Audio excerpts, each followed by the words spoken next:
廉署晏晝派人到商台，15分鐘之後離開，未有透露詳情。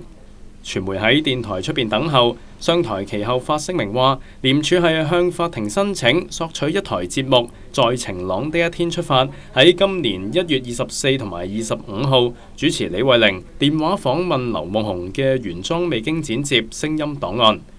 商台話，早喺今年嘅5月，廉署曾經要求索取有關錄音檔案，不過基於新聞同業操守同埋慣例並冇配合。另外已經知會廉署有需要嘅話，可以喺網站自行下載播出嘅訪問內容。另外廉署嘅入稟狀同時要求陽光時務週刊提供1月24號有關劉夢熊訪問嘅資料，包括係錄音同埋筆記。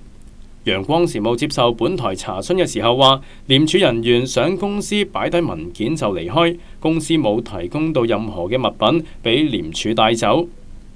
根據法例，執法機構要向傳媒機構搜證，必須要得到高等法院法官命令。如果法庭同意頒令，商台同埋陽光時務必須要喺下令後7日之內交出紀錄。